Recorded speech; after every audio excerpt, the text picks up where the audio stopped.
this is the day of the teacher, the second Wednesday of the month. However, the rules of this committee and the rules of the Senate are such that we wish, unless you're a witness for or against one of the bills that are up, you be silent, you take your conversations outside of the room so that we can hear everyone.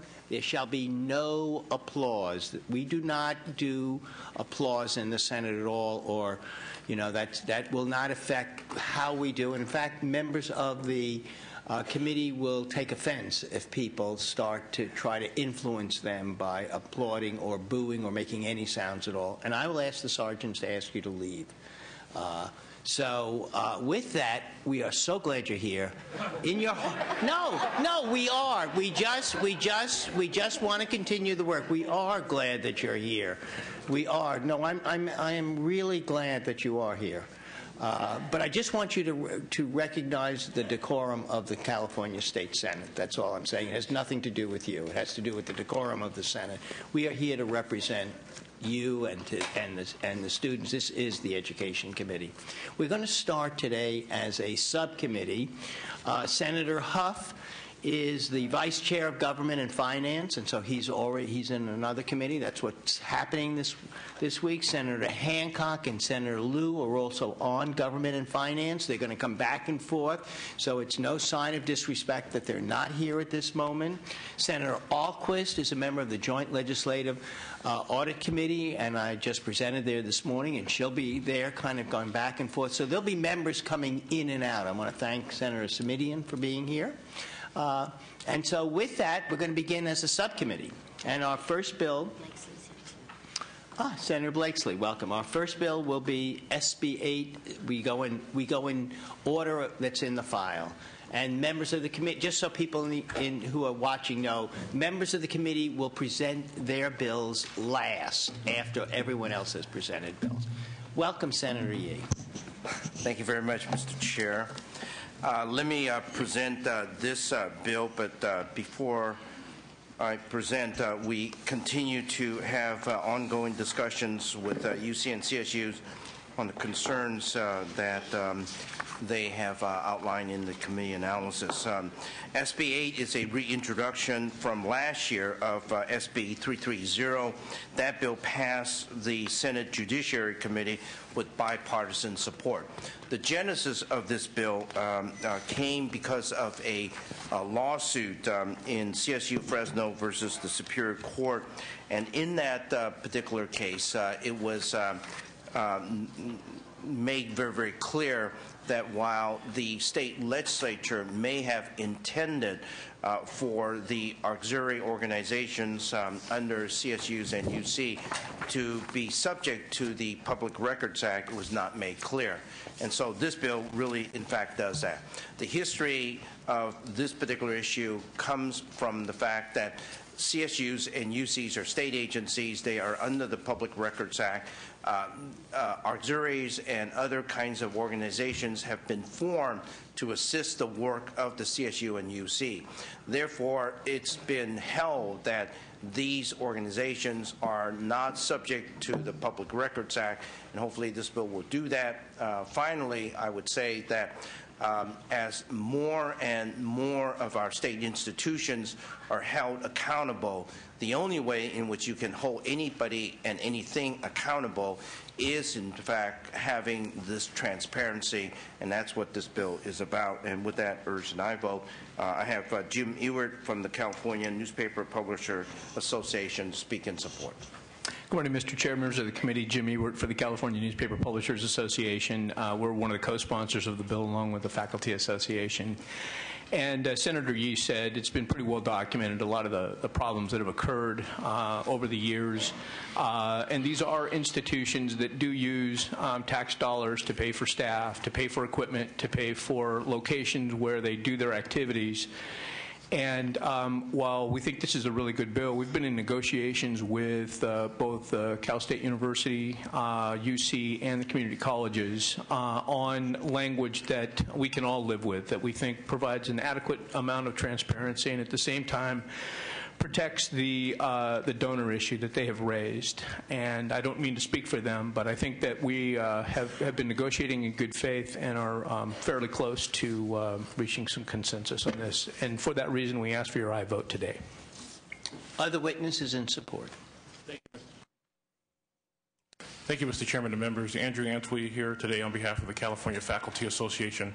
We're proud to co-sponsor this bill. We brought this bill before the legislature for the last few years. We're at a point now where we believe the original premise of the bill is still true, which is these agents of the university, of the public university, should be subject to the Public Records Act. We want to nail down the detail of putting belt and suspenders on what we think are already existing protections in the Public Records Act with respect to the confidentiality of donors. There's been well-documented instances of abuses, sole bid contracts, misuse of funds happening at the auxiliaries. And we think it's something that the legislature has seen fit. I think almost every member of this committee has voted for prior versions of this bill before. And so we'd like to get it right this year and actually nail down the donor issue. We think there are already protections there, but we think this legislature wants to continue to be on the record in saying the Public Records Act should apply, sunshine should apply to these functions of the universities. So we ask for your aye vote. Thank you. Other witnesses in support? Mr. Chairman, Ali Cooper, representing the University of California employees. We rise in support of this bill. We also urge an aye vote. In 2009, employees at the University of California were forced to file suit against the administration to release documents pertaining to finances of the auxiliaries. We think that's an unnecessary burden on taxpayers and workers when, in fact, these organizations ought to work in be transparent organizations, and they ought to compel and comply, rather, with the California Public Records Act. We urge an aye vote. Thank you. Thank you. Other witnesses? Good morning. Ignacio Hernandez on behalf of the Pacific Media Workers Guild, representing over 1,500 staff and freelance writers in Northern California. We are here in support of the bill. It's a key transparency matter, and we've been working on this for the last couple of years, and we look forward to this bill moving forward and getting resolution this year. Mr. Chair, Member Stephanie Roberson on behalf of the California Nurses Association. Associate my comments with the other colleagues and appreciate sunshine in this area as well. Appreciate your aye vote. Thank you. Are there any other witnesses in support? If there are, just come forward, state your name, your organization, and how you stand on the bill. If not, are there witnesses? Are there witnesses in opposition?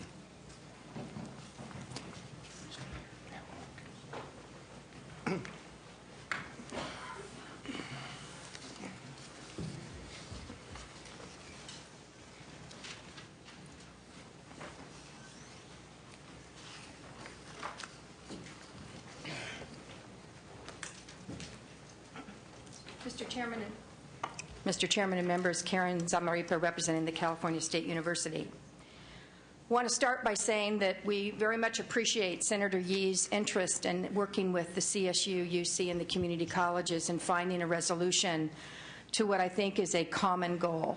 I think all of us at this table, both the current opponents, because of the current version of the bill, and the proponents have been working very hard with Senator Yee's leadership in trying to find the right balance between adequate transparency and accountability, while also protecting the privacy of our donors and volunteers, and making sure that our auxiliaries that were created for specific purposes can continue to provide that service to faculty and students and our campuses.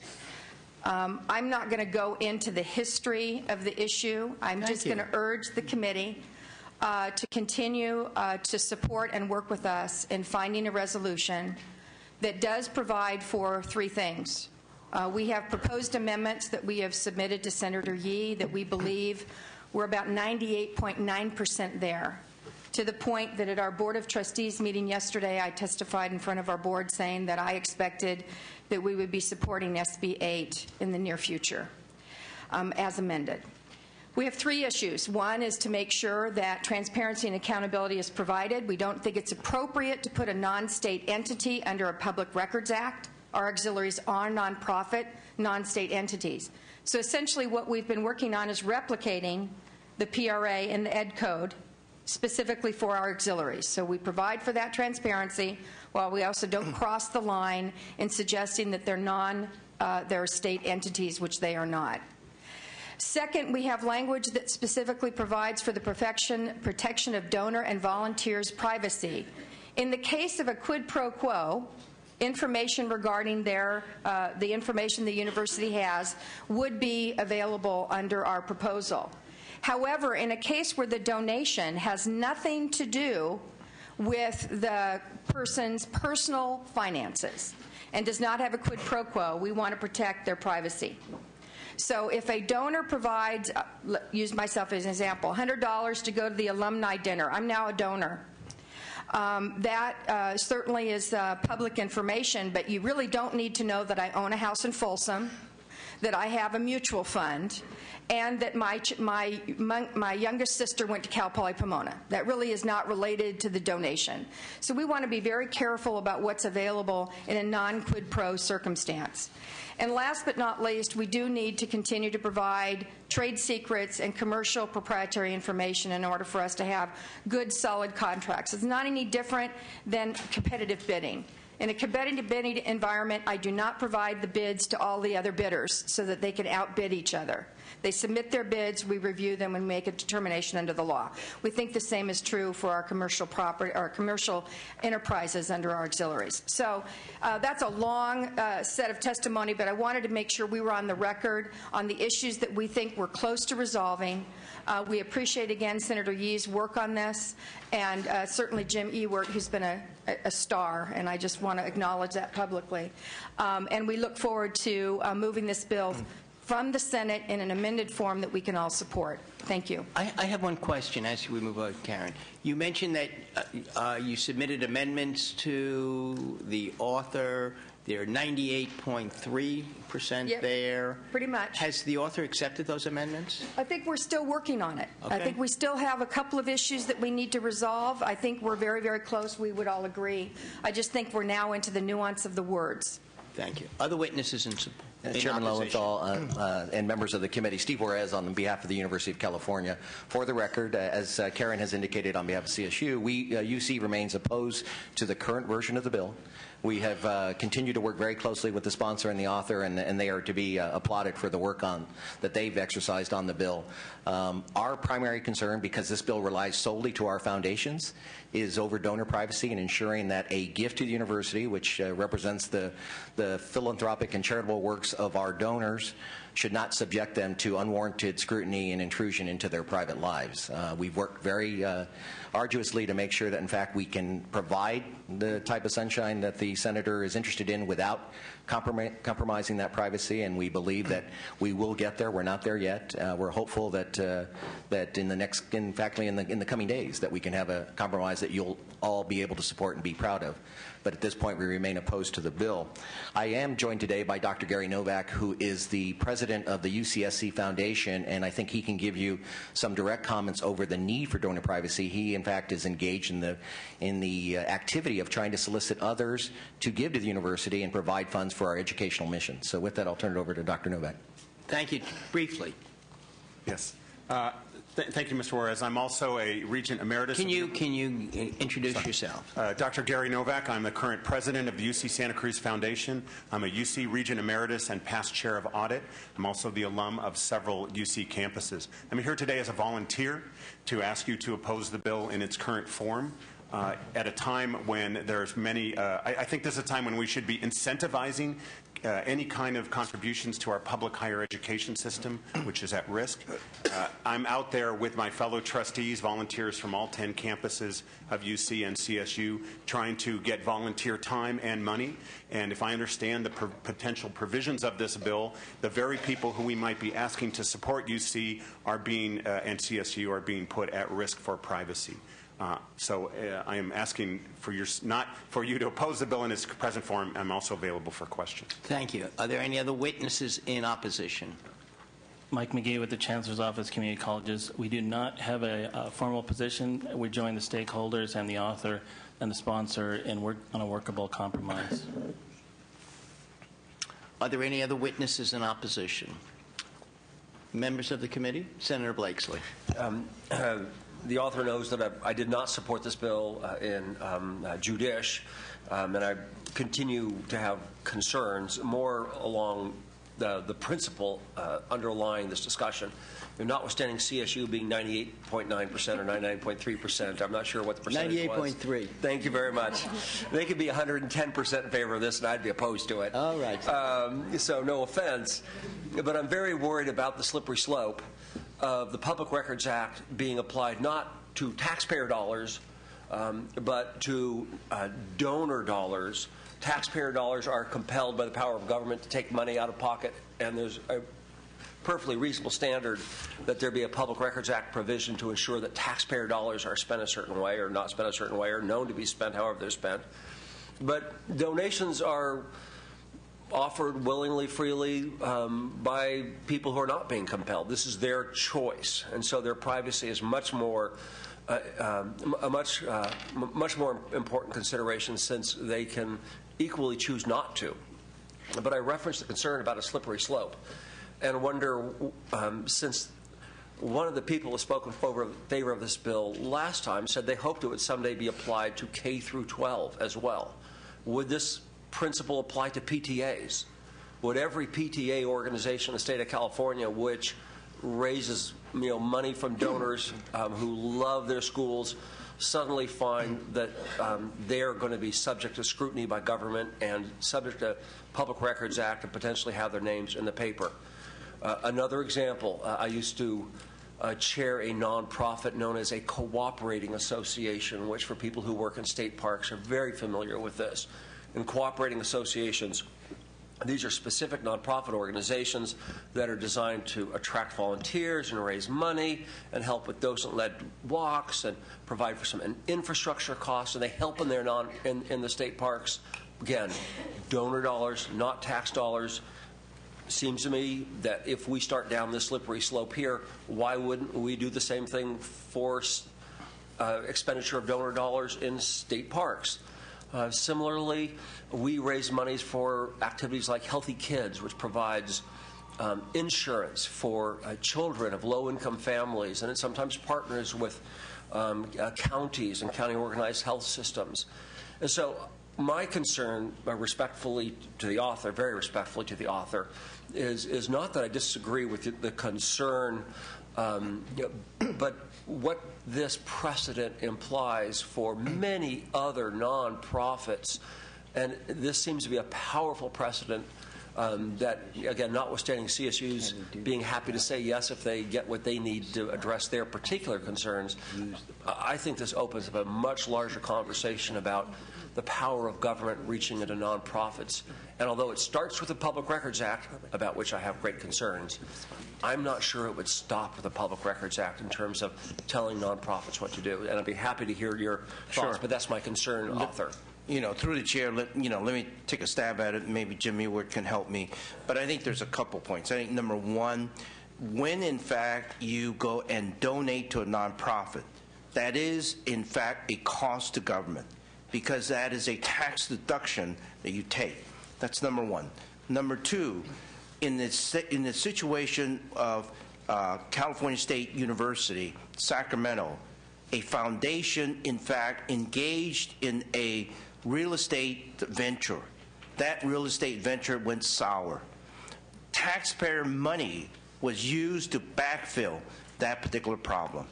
So taxpayer dollars were in fact involved. In the case of Cal State Fresno, that was a public asset. That was a stadium. That was a stadium. It's a public asset. And so those are the reasons why we need to get involved. And then finally, it is not a chilling effect on donations, because this is about pay to play. If you don't get anything back for it, then there's no disclosure whatsoever.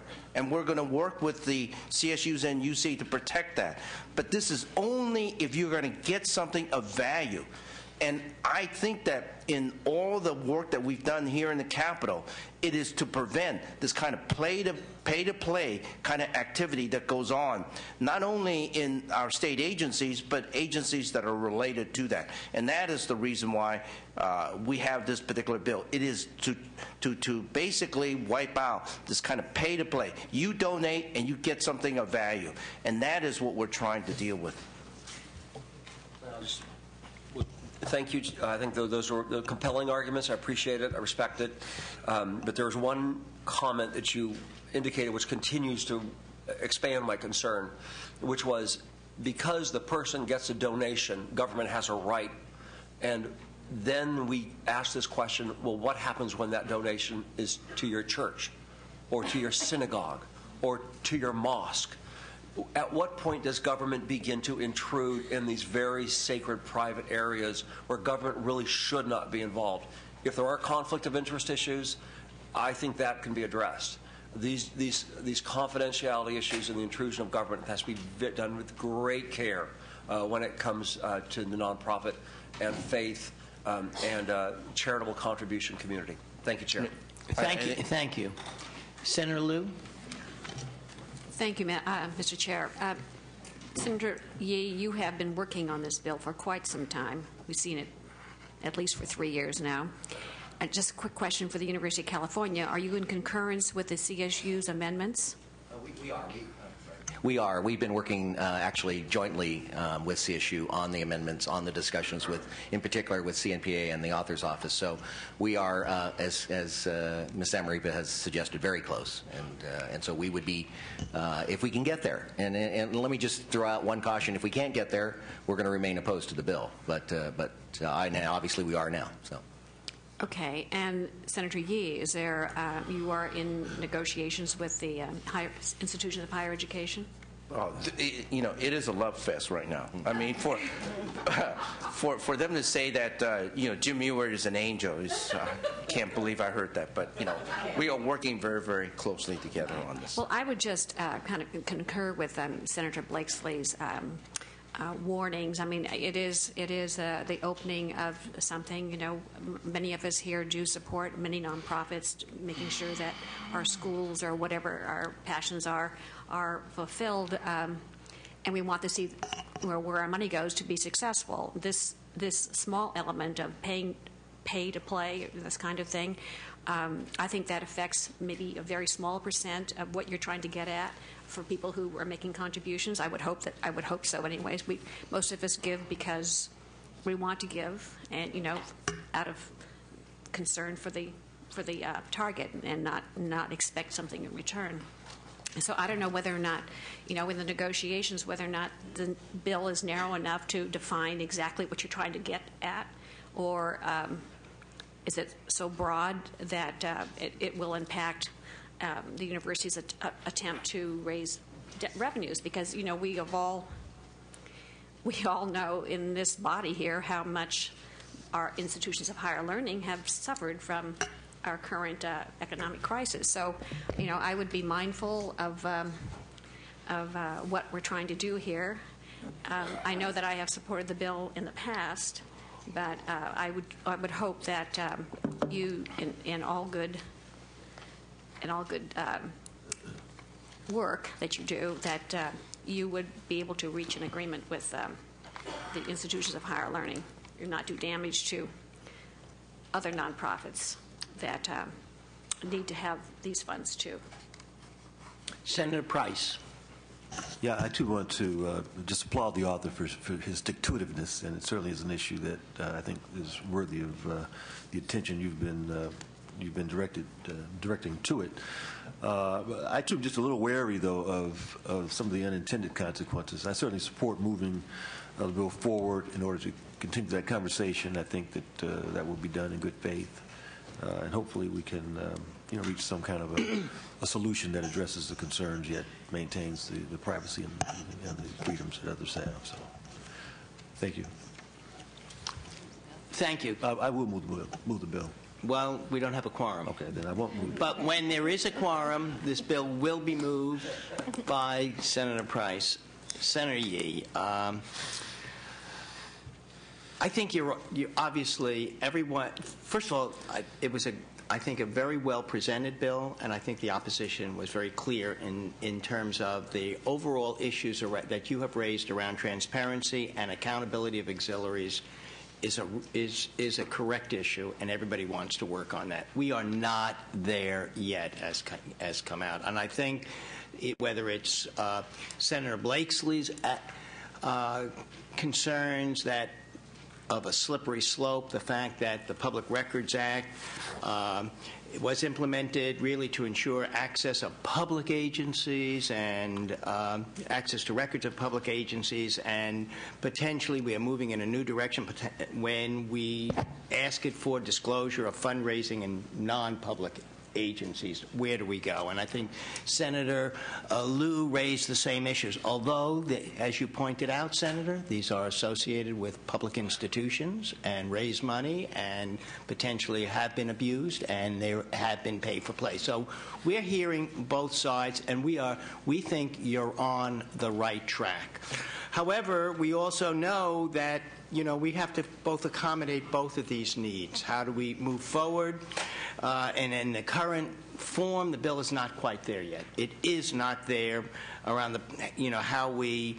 There still are concerns about the privacy of donors and what is the level of disclosure that is required to achieve the accountability and transparency that you want, and this committee supports you for, or at least this chair does, for raising that. But we also know that the consequences, especially now, as Senator Lieu has pointed out, the consequences of an inadequate protection of privacy is reduced giving to the university. Reduced giving at this moment, which provides for scholarships and other funding, is not acceptable.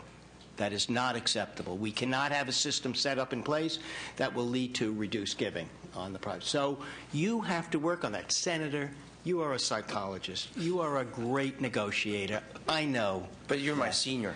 I understand that. And therefore, I'm going to support. I understand, but sometimes the student outshines the faculty member. And so I believe we should be moving this bill. I think you're right. But we're going to call this bill back.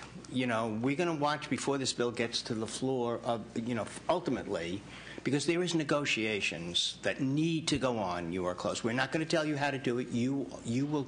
It is your bill. You will shape those negotiations. But we need to protect. We need to make sure we continue the giving. We don't have pay for play. We have transparency. We have accountability, and it's on you to do it. And we believe you can do it as that. And so I would encourage you. I will tell you that I need. It's not a commitment. I'm going to tell you we're going to call this bill back, to this committee because. I believe that Senator Lieu has said it. I think what Senator Blakesley has said it. Others have said in its present form. And there are questions of, do we want to amend the Public Records Act, or do we want to just take out of it and not amend it, but to protect the transparency and accountability without having to really, to do that? I don't know. That's up to you to decide. All I know is you're on the right track.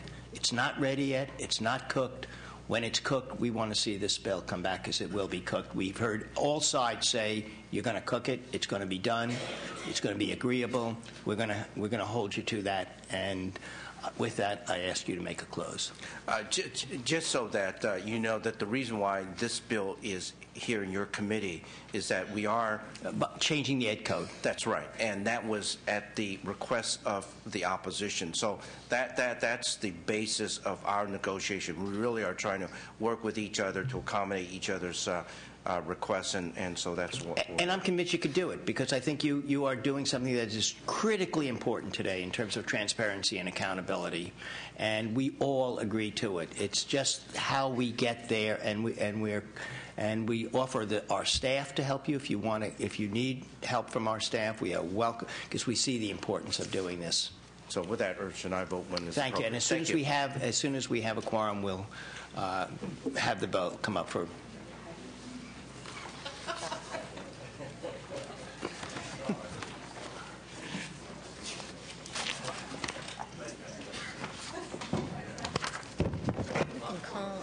Senator Hockey said we needed a quorum. We need Senator Rubio. Oh. Good morning, Mr. Chairman. Would you like me to have them called up? Yes. Or, Or, yeah. quorum? Yeah, just to get it. Welcome to the committee. We do not have a quorum yet. We're short one member, so we're still conducting business as a subcommittee. Well, thank you, Mr. Chairman, and members. Unlike my dear friend Senator Leland Yee, I'm not trying to change the education code. I'm trying to change the penal code, but it certainly has an impact on education, and I want to thank you and your staff because of the implications that it has on the education system. The question before the committee this morning, Mr. Chairman, is a very simple one, and that is, should parents be prosecuted for acting as a voice for their children when acting collectively to improve the safety climate for their child in schools? And let me give you a concrete example. In a prior life, I was serving on the Kern County Board of Supervisors. We found a dirt road that was dangerous immediately adjacent to a school. Unfortunately, the dirt road was split in half, owned in part by the county and the other half by the school district. We tried to work with the school district, the students, the teachers to get it paved, put in curb gutter drainage. We had an outbreak of mosquito-based flu that was going on with stilled water. And in working with the school district, we could not get the superintendent to allow us to even pay for that right-of-way and pave this road so that parents don't have to walk in the mud when they're going to and from school. So we went to the superintendent, got denied, then went to the school board. Got denied at the school board. Well, since then, we actually put an election on and got a few of those school board members changed. But throughout that several-year process, many of the parents said, why don't we pull our kids out of school so that we can get their attention? That would have an impact on ADA. Unfortunately, I had to inform them of the penal code, which would make it punishable to up to a year in jail if they would collectively join together and pull their child out of school. Excuse me, Senator, we have a quorum. Sir. Will the Secretary please call the roll? Lowenthal? Here. Lowenthal here. Runner? Alquist? Here. Alquist here. Blakesley? Here. Blakesley here. Hancock? Huff? Blue? Here. Blue here. Price? Here. Price here. Semidian? Here. Semidian here. Vargas? You have a quorum. We have a quorum. Please continue. Thank you, Mr. Chairman. So while appreciating Section 270.1 of the Penal Code relating to truancy to go after the bad actors, the question before us today are we actually punishing the good actors for those who would like to be their child's voice in getting the attention of the superintendent or school boards by pulling their children out after they collectively act as one? So we introduced a bill that's before you today that says if parents collect 50% of signatures within a classroom regarding an issue, then the penal code should no longer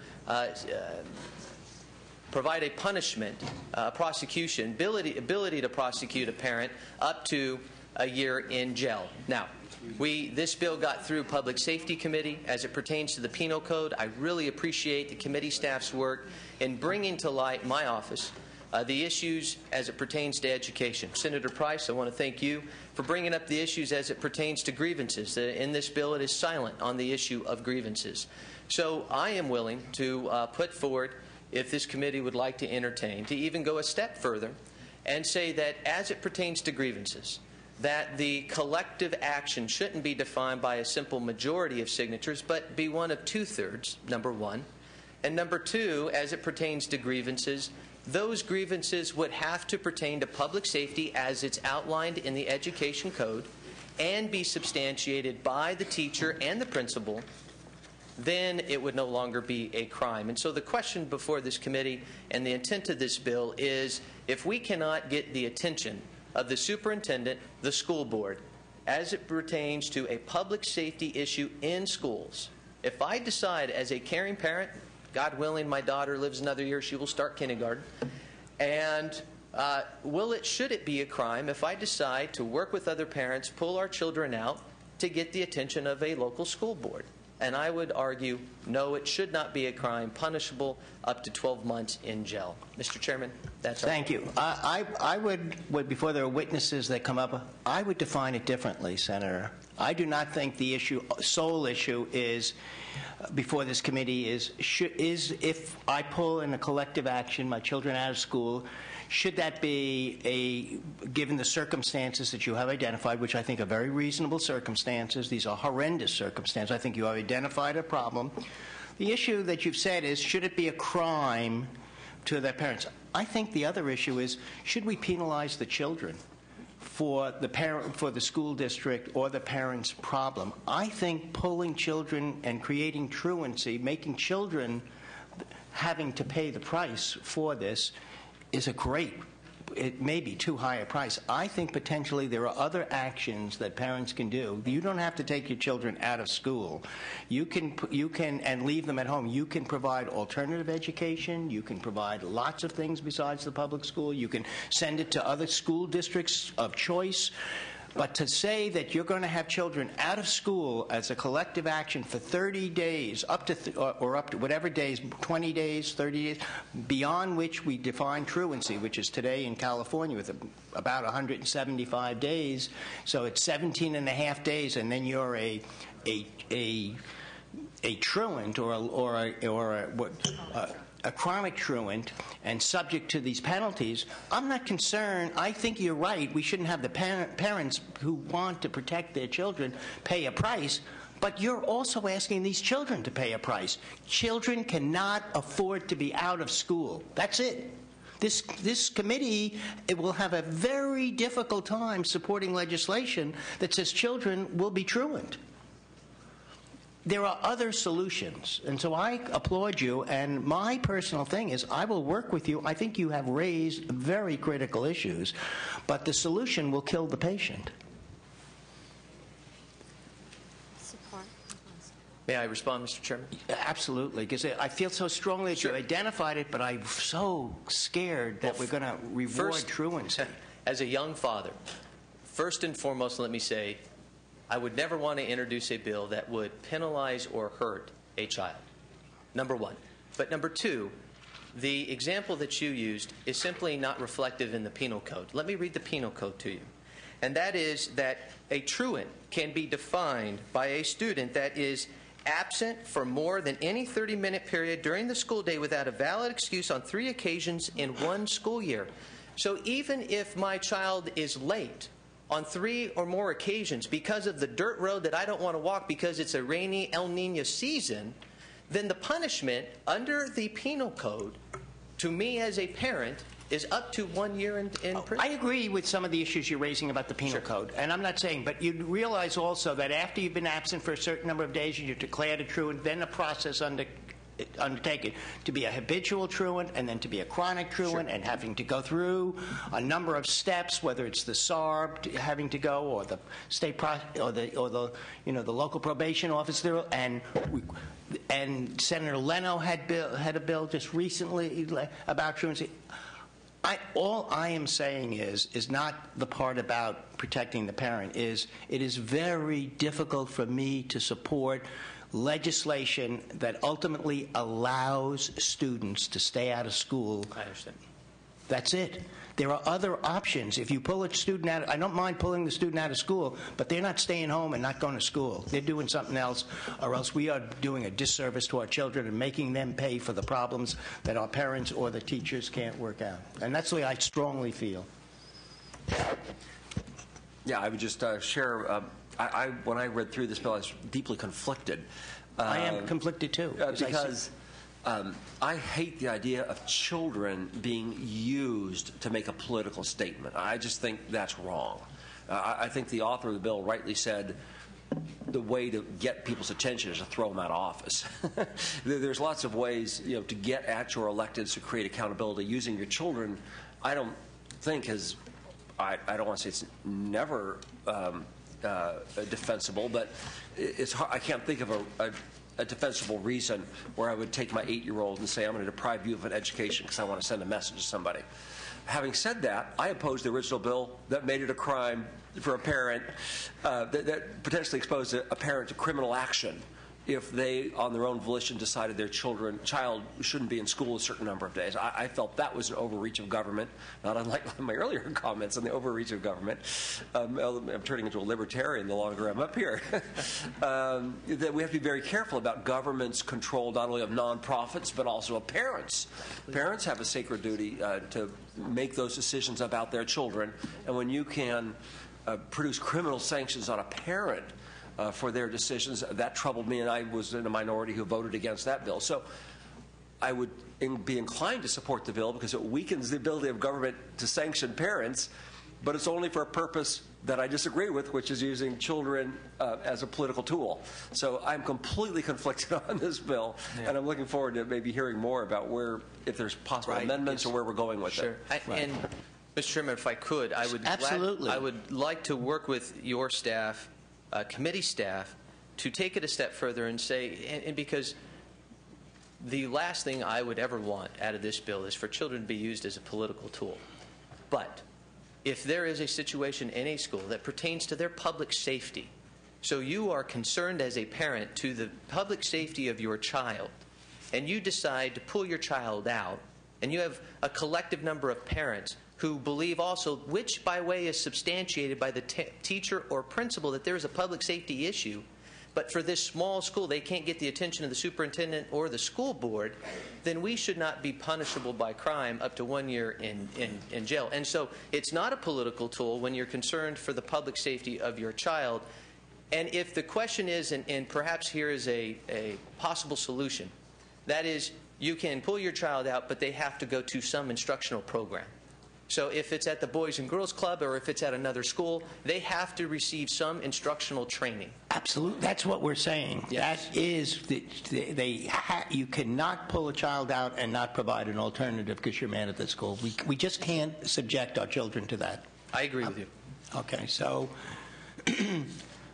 you will make, as this bill works forward, you will work with our staff to look at, if the bill moves forward, if it does, what are the permissible alternatives for this? Because to say just pulling a child out of school is not acceptable at this moment. I don't know what those alternatives will be. You will need to work with our staff. If this bill gets out of this committee, it will have to be called. It will be called back to deal with that issue. But right now, in its present form, the bill is not acceptable to me.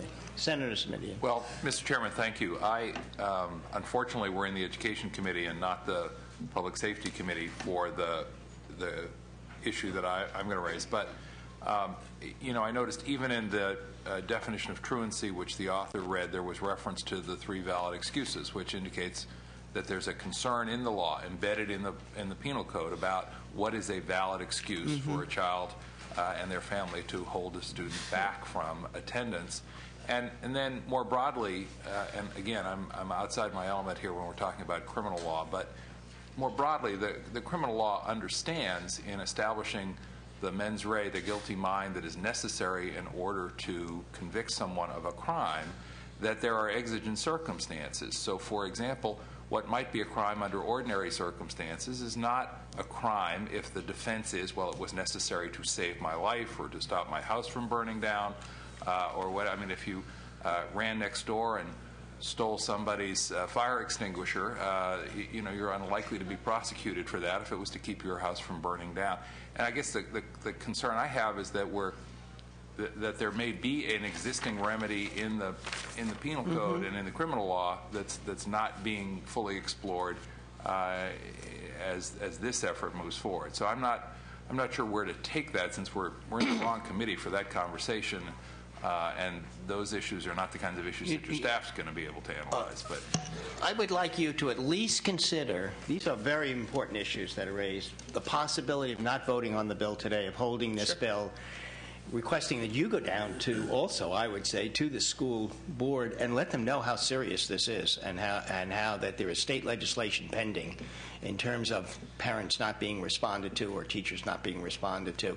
But that we work together to respond to either the questions of Senator Simitian or that we've raised, that we have to identify reasonable alternatives. Parents have a right to collective action, but not at the expense of children. And, Mr. Chairman, just to follow up, and again, the author will make the judgment about whether he wants to hold here, but if the bill is held in committee, then I'd ask that we get some guidance from the Legislative Counsel's office on what the application of the code section that the author is concerned about provides for in the way of a defense. I believe. Fine. I think that's a critical element here, because fundamentally the author's arguing there's a problem and we need this solution. And then before I can make a judgment about that, I need a little more information about are there other solutions? Right. Are there other solutions already embedded in state law? That's probably the clearest way to put it. Mr. Chairman, I'm always committed to working on a serious issue, which I think this is. It is a very serious issue. I think the dilemma that we are faced with is squarely within the education realm. As it pertains to the penal code, to address Senator Simitian's issue, we did explore other solutions within the penal code, all of which, in the end of the day, resulted in having the parents having to lawyer up. And in the end of the day, for many of these poor districts, I don't think it is reasonable to ask for a parent to then lawyer up and try to argue their case in the criminal justice system as to why their particular case doesn't meet the threshold for truancy. And so if we can even explore it further, I will continue to do so, Senator Simitian, and work with you and your office to try to find any and all solutions. But pertaining to the issue of grievance and the alternative to where the child will go is extremely important to me. In the end of the day, the conflict that exists at the school districts or within the school board should never penalize even further the child. That's right. And so that is not the intent. And that is our concern, not so much the penal. That is that we need to work on that. We've identified an issue, but we have to make sure that there are not unintended consequences. Sure. And that's really our responsibility as the Education Committee. And I would prefer that we work on it in the committee here, work with you, and not vote on it. If you wish to take it up for vote, I do not know how the others, we would bring it back then to committee. And in the meanwhile, I would suggest you go down to your local school board and tell them what's going on. That, it'd be important for them to hear that a senator has introduced legislation. And because if this can be dealt with at the local level, what you're saying is you have an unresponsive school board and an unresponsive administration to the needs of parents, and that they need to go to a collective action, which is quite a dramatic step. And we appreciate people's rights, and we support that. But it'd be nice for them to hear that this is now being debated in the state legislature. It would be. There is an issue at the local level, but I would also say that there is a breakdown within state law that penalizes parents who intend. Mr. Chairman, I just worked with my staff or convened with them. Unfortunately, if we do not pass that in this committee, committed to working with your committee and bringing it back, should it make it through the process, then it would become a 2-year bill. And I'd like for this bill to be able to move through the system with a full understanding and acknowledgement that we will work with your staff to come up with that alternative that is comfortable for the chairman, and we will bring it back for a full vote. And the other members. This is not just the chair. This is the members of this committee. By all means, yes. I didn't speak. And thank you. But I think I really do speak for the members of the committee that we appreciate. And we more than appreciate, we understand the motivation and the need for something.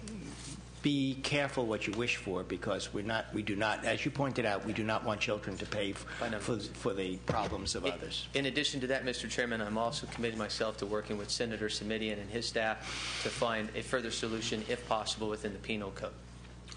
Are there witnesses in support? Are there witnesses in opposition?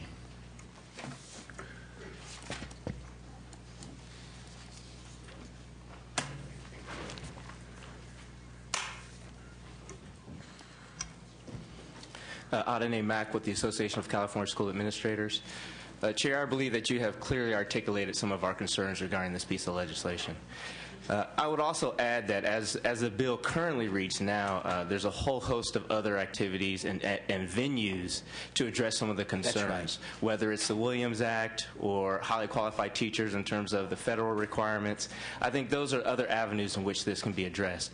And specifically to Senator Rubio's concerns regarding the roads, it seems to me that the process that they went through was actually effective. The school board was unresponsive, and during the next election, those school board members were replaced. I think that's the system that we have, is when the community is concerned with the direction that a school board or a school district is going, there's an avenue, a democratic avenue, in how you can address those concerns in those situations. And I think it was effective in this case. Senator Rubio said that there were members that were replaced during the next election, and that's how our process operates. It's a community process. Local districts make decisions regarding how to approach their schools and fix situations. In addition, I believe the SERB process also is very effective. Those SERB boards, they are the ones that make decisions about whether a student is a chronic truant or not.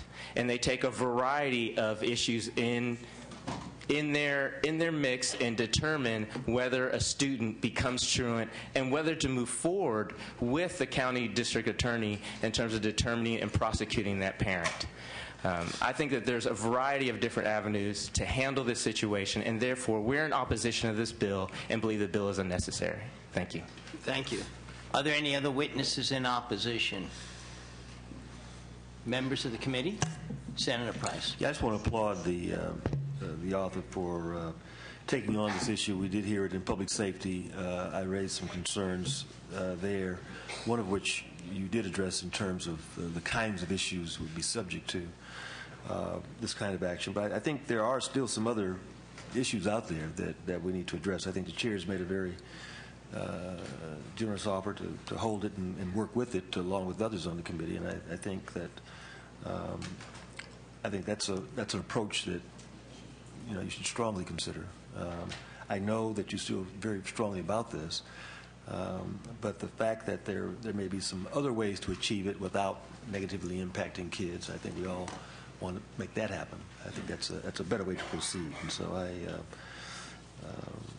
again, I appreciate the steps you've taken so far. I think there's still some more that we need to do, and I'll be holding.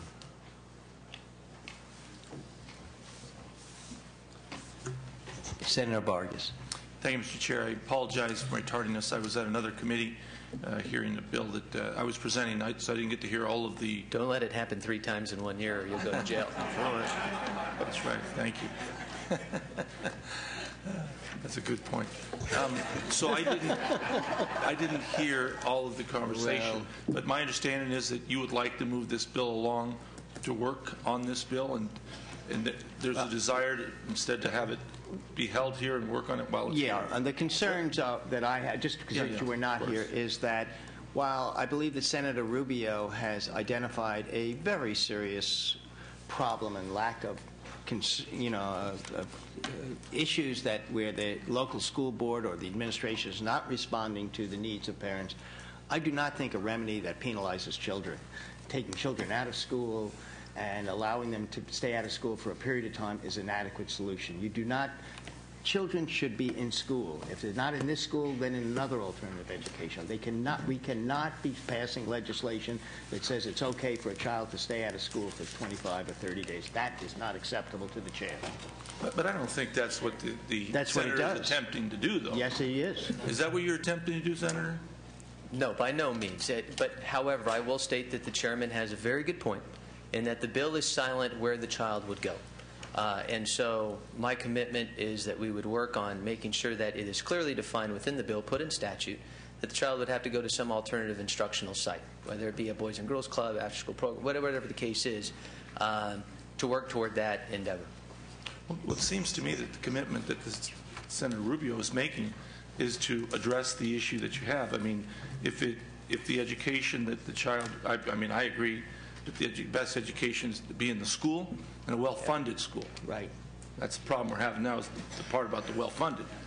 Now, but if there are alternative ways during that period, because it's a protest, I mean, it's some important First Amendment right issue, and if the senator wants to work with us on that, I don't know why we wouldn't allow it. We do this routinely, where we have an issue like this and we allow the bill to go forward as the person works on it, and we call it back if we're not satisfied. It's the call. I told the senator it's his call whether he wants to put it up and commit to coming back or to hold the bill for us to work with it. It is the call of the senator. Yes. Mr. Chairman, I think as someone who has in fact been granted the courtesy to move a bill along at various times, I think all of us know there's a question of how well developed is it? Is it well developed enough, and are the issues fully enough explored, and is there a path to success that leads the chair and the committee members to feel some confidence about getting to yes, or is there still so much work to be done, so many questions to be answered, no matter how legitimate the issue may be, that it's appropriate to hold the bill in committee? And each member and each chair will have a different view on that subject. You've indicated a desire to hold the bill in committee. I think that is the most prudent. I understand the author would like to move the bill along. That's understandable in any circumstances, particularly in this case. But I just think the questions that remain are still so significant, and the challenges that remain where solutions have not yet been identified, that the better course in this case is to hold the bill in committee. And if that's the chair's wish, I'm happy to support the chair in that regard.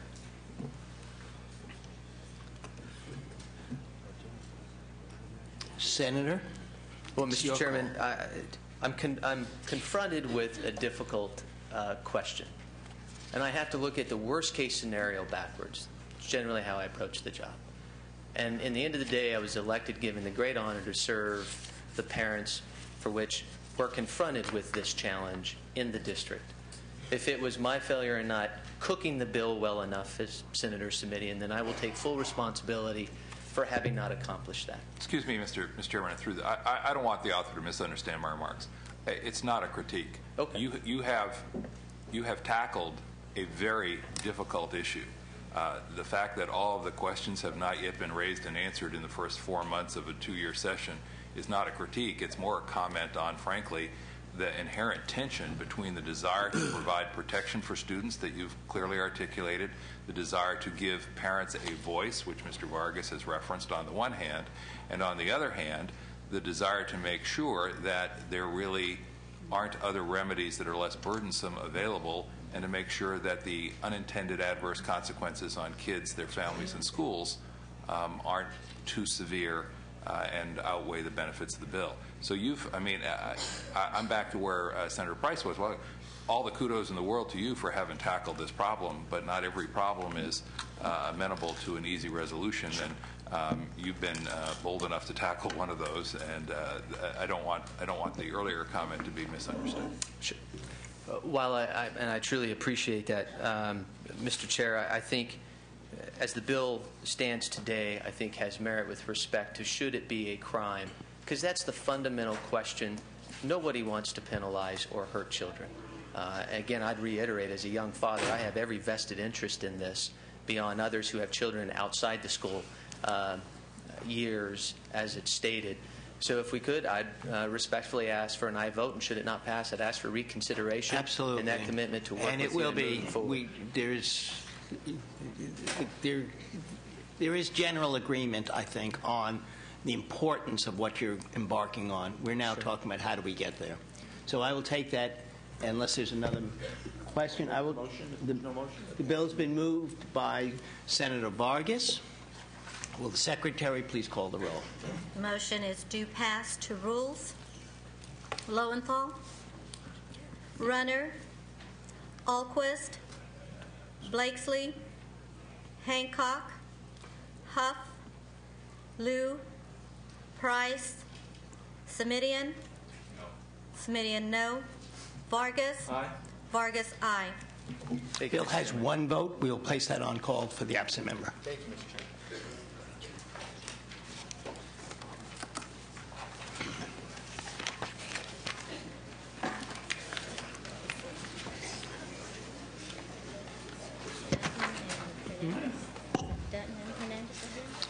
Yes, Senator Hernandez. Let's get him. Senator Hernandez, welcome. Thank you, Mr. Chair and members.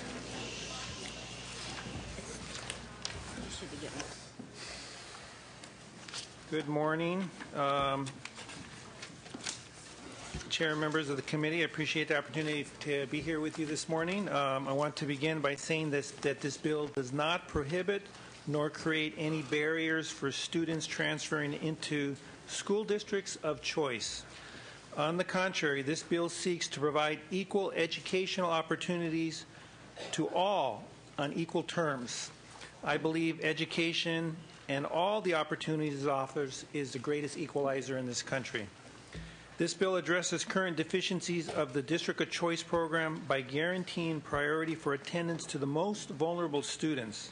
That group would include English learners, students who qualify for free or reduced-priced meals, and finally, pupils with special needs. Expanding priority to this group of students prevents districts of choice from cherry-picking its students. In other words, enrolling top students while avoiding those who score low and cost more to educate. Advocates of the District of Choice program insist that the program encourages healthy competition among public schools and provides parents and students with greater choice and options of public schools. However, the program has created significant problems and financial hardships for numerous school districts.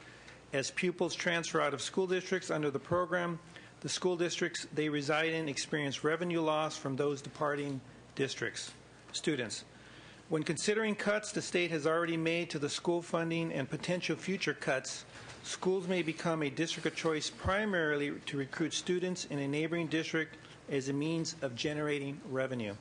While I support parents' choice, we must ensure it's the right choice and it's a choice afforded to every student. And with that, I respectfully ask for your aye vote, Mr. Chair and members. Thank you. Mr. Chair, good morning. Barrett Snyder on behalf of Santa Clara County Superintendent Dr. Charles Weiss.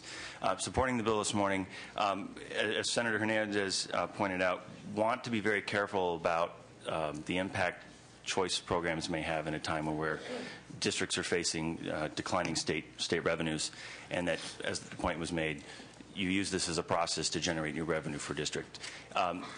There's been no good data on district of choice. The program's been around for a long time. There was a study that was supposed to be done. It didn't provide any meaningful data on the impacts, particularly to the districts of residents, what happens to those the resident students.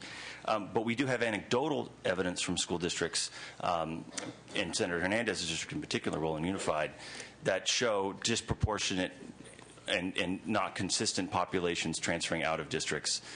If you look at just ethnicity, you've got wildly disproportionate numbers of Asian students transferring out of districts and into other districts.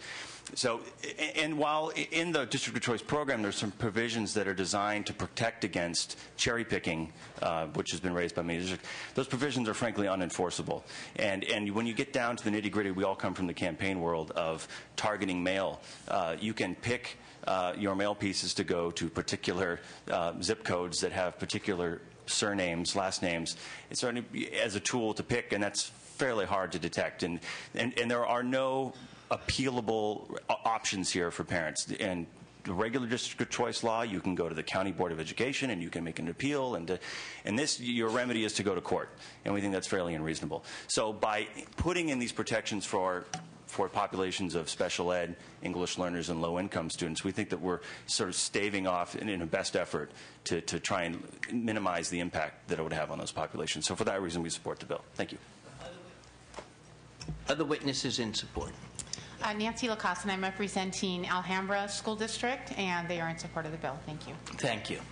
Martha Zaragoza Diaz, representing the California Association for Bilingual Education and Californians Together, and we strongly support the bill because we believe that this bill will provide for equal access in terms of participation to the District of Choice program by all parents and children who want to go to other schools outside of their geographical boundaries. Thank you.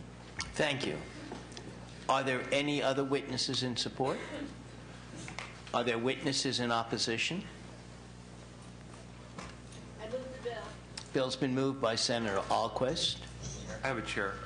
Senator Blakesley, and then Senator Simitian. Senator Blakesley. Thank you. I think I applaud the intent of the bill, but have concerns about its implementation. We heard, I think, clearly that the goal was to provide equal access from one witness. Another said we want to have protections for certain populations. And we wanted to stop cherry picking. Those all sound like laudable outcomes. My concern is that does not seem to be, unless I'm misreading the bill, what's actually in the bill. What the bill says is not that we're providing protections, but that we're providing preferences. And there's a big difference between protecting against discrimination and identifying preferences for who shall be transferred first. And I fully understand the goal of not having a district of choice option for schools to simply allow those individuals to transfer who have the highest GPAs and somehow further boost their test scores and thereby make their school more desirable, which makes more people want to apply, which then has people with higher test scores being admitted, and you have this creeping process which creates better test scores and more desirability, not because of better performance by the school, but because of how they implemented the district of choice model. I get that. But this does not address the problem in an, I don't believe, but I'm happy to be educated otherwise. It doesn't feel like it deals with this problem in the even-handed way that is sought if we're in fact desiring equal opportunity. I can see a requirement that admissions or selections be made notwithstanding or irrespective of GPA or academic achievements or other sorts of criteria which could produce this problem. But as I read it, it explicitly identifies 3 categories rather than saying that there shall not be discrimination based on these things. You're trying to stop discrimination in the area where you don't want discrimination to occur. So that's my concern. I support the goal of the bill, but I feel this produces preferences, not equal protection provisions in the transfer process. I'd be happy to hear any responses from the supporters of the bill or from the author, but that's my concern I'd love to hear more about. Sure, by all means. In the way the law is already written, it already specifies preferences. If you look at existing law, it requires a school district of choice to give priority for attendance to siblings of children already in attendance in the district. Existing law provides that a school district of choice may give priority attendance to children of military personnel. So there already is some preferences. Let me kind of explain the theory and the thought behind the direction that I'm taking with this. And I'm going to share with you, Senator Blakesley, my frustration and my opposition to district of choice in general. It's the law now. I mean, we need to follow the law. When I was first approached with this, by this issue was back in 2006 when I was first elected to the State Assembly. And one of my superintendents who came into me, Dr. Maria Ott from the Roland Unified School District, and understanding that I represent a portion of the Roland Unified School District. The portion that I represent is the poorest of the poor communities. It's a predominantly Latino community. But that school district kind of curves around up into a very, very wealthy portion of Roland Heights, as well as a very wealthy portion, a very small portion of Walnut as well. Well, there's a school, Walnut Unified School District, that currently was using the district of choice, and what they were doing is they were recruiting students from the Roland Unified School District to get them to go over to the Walnut Unified School District. The first question I asked the superintendent, first question, Dr. Ott, how many Latino students are being recruited from my portion of the district into Walnut? At that time, there was absolutely none, and it was stated by the supporters there was a high influx of individuals with good grades and from the upper middle class communities to that particular school district. Since then, the bill has changed. District of choice, they now have the lottery provision. They now are saying that you cannot take based on higher propensities of certain races. So there's been some equality, but it has pretty much devastated one of my surrounding school districts, which pretty much bled all of the wealthier students as well as high-performing students. I was opposed to district of choice. It passed. I understand it's the law. So to me, this is going to be the ability to say, look, you really want to have choice? Yes, let's have choice. But let's make sure that these individuals, that they're more likely not to try to go after the English learners, the students who qualify for free or reduced meal, and pupils with special needs.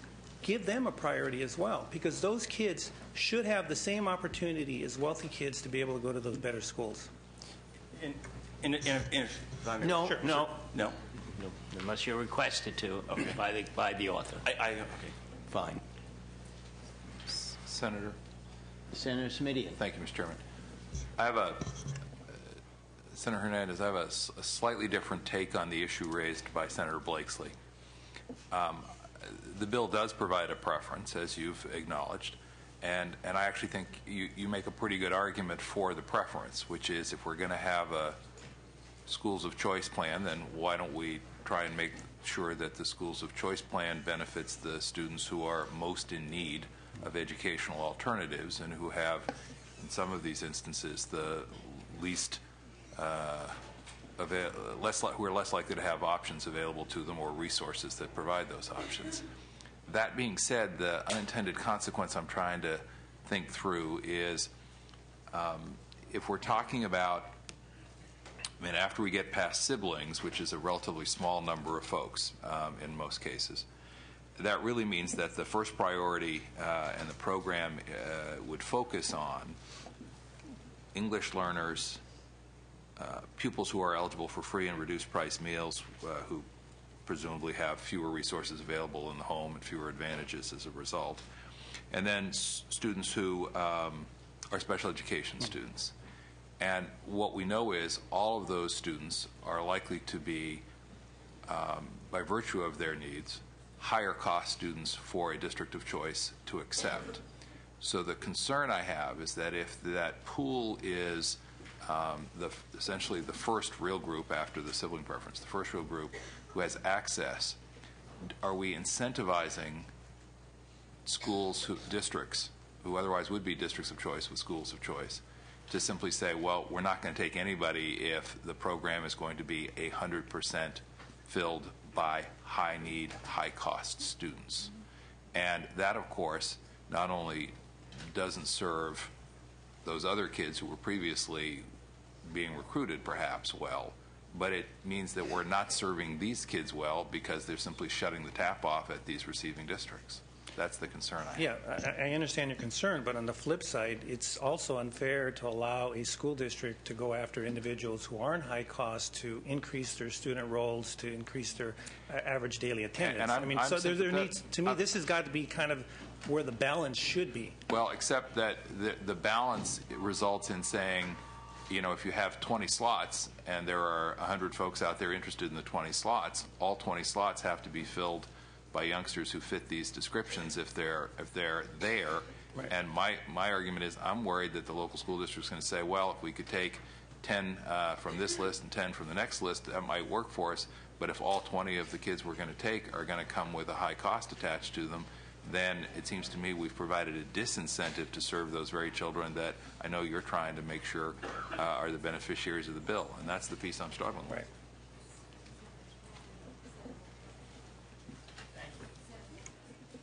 Senator Alquist. Thank you. I appreciate the really good discussion, and my take is probably slightly different than the authors or anyone else who has spoken on the bill. Slightly different. When I was a young parent in the Cupertino Union School District, I took advantage of the choice. When it was discovered in one school that one of my sons has dyslexia like I do, and they were not able to help him. And so I looked at private schools. I ended up choosing another public school in the Cupertino Union School District that had a really good program for him. So he was actually able to improve immensely, whereas I still deal with my dyslexia, but for him it was diagnosed and there was a treatment involved. Fast forward a little bit, I know that Mr. Simidian represents a lot of schools in the Cupertino Union School District. I was on that board for 8 years.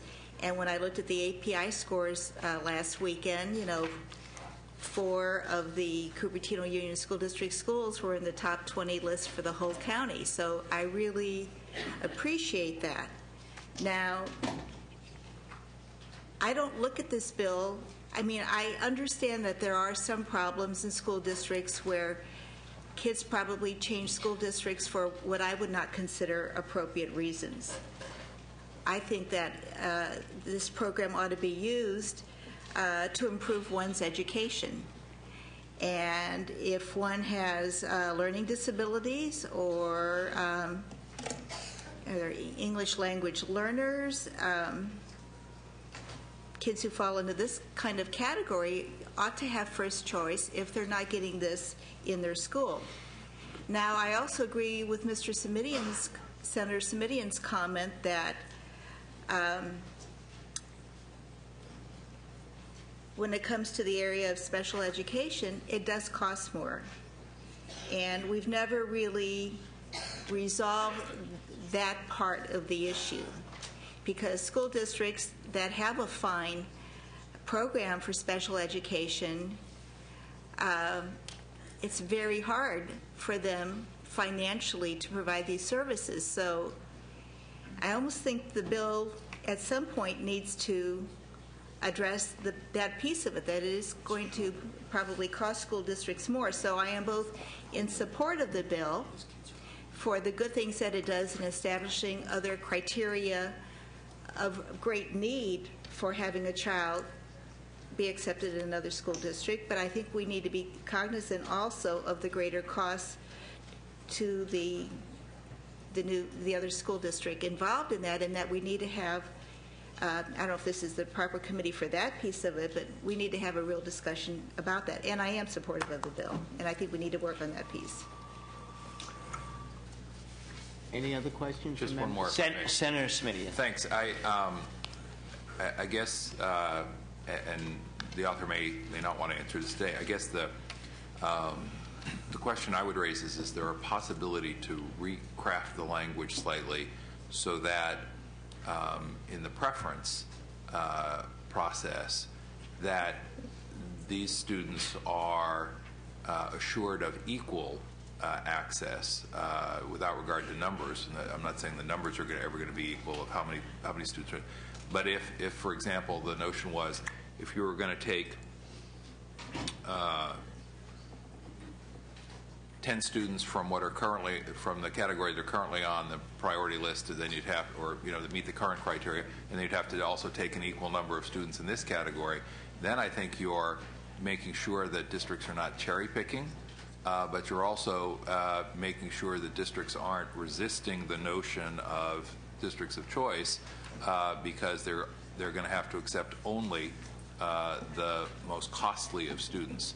And again, I'm not suggesting that you try and draft that language right now in the committee, but I think it's worth exploring because I really do worry, having, as Senator Alquist mentioned, I spent 8 years on my local school board. I used to practice school law for a little while. I've watched what these behaviors are like, and I just worry that as soon as someone says, well, Sacramento passed a new law, and now if we're a district of choice or have schools of choice, that the only students we can take are the costliest students, that the answer will be great, shut down the program, and then none of these children will benefit. And I don't think that's the goal here. No, and I agree, and I'm not, I have some concerns about writing and dealing with legislation here in committee. We're not going to deal with it. I don't think, Senator, that he's requesting. Right.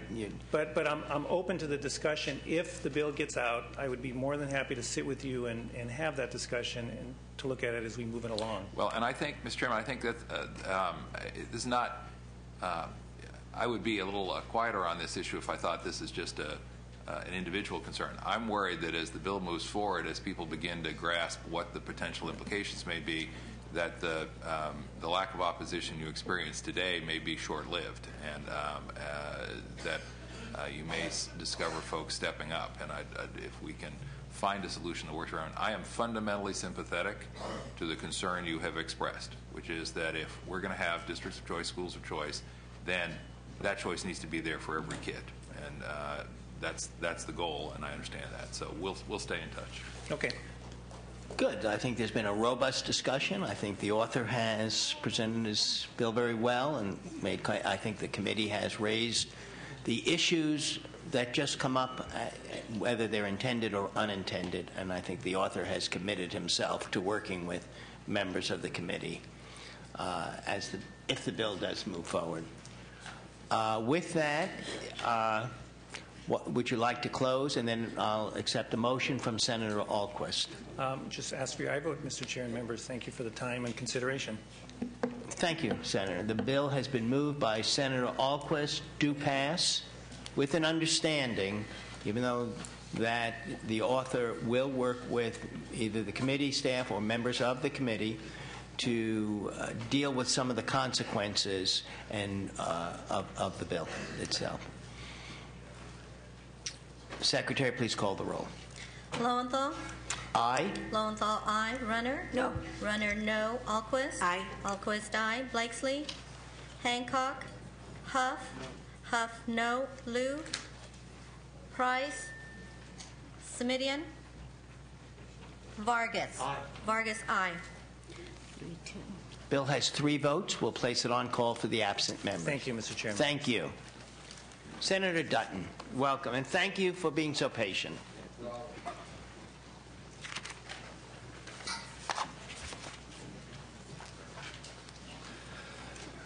SB 266, Senator. Yes, Mr. Chairman and members. SB 266 would provide school districts flexibility for substitute teacher pay requirements. Under current law, school districts are required to give layoff teachers first right of refusal for any substitute position. It also requires these teachers be paid at their old salary rate if they substitute for more than 21 days in a 60-day period. The requirement to pay teachers at the old salary rate results in millions of dollars in higher cost for school districts. Eliminating this requirement would help avoid laying off more teachers. At this time, I would like to request that the bill be held in committee to allow us to have further discussions before moving the bill forward. I think there could be some opportunities.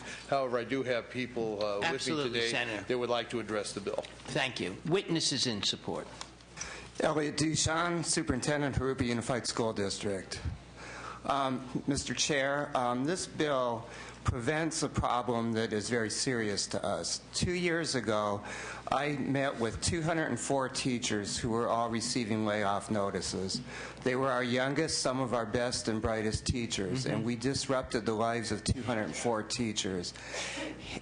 When this bill, had we not had other funds, which will be running out next year, that would have been between 300 and 400 teachers whose lives were disrupted. Essentially, under current law, because of the sub-pay issue, we have to lay off unless we have other funds to bring in, which we do not in future years. No jobs funds, no ERA funds. We would have to lay off something between 3 to 2 to 2 to 1 teachers, which means twice as many teachers have to be laid off, removed from their classrooms, and brought back to uncertainty for the following year because of that we would have to pay them full-time for work that may not be even directly related to their initial teaching assignment. We see the bill as costly and not protecting a lot of the young teachers who face layoffs. That, by the way, was the worst thing I ever had to do as superintendent of schools, was sit with each of these teachers. Thank you. Other witnesses in support.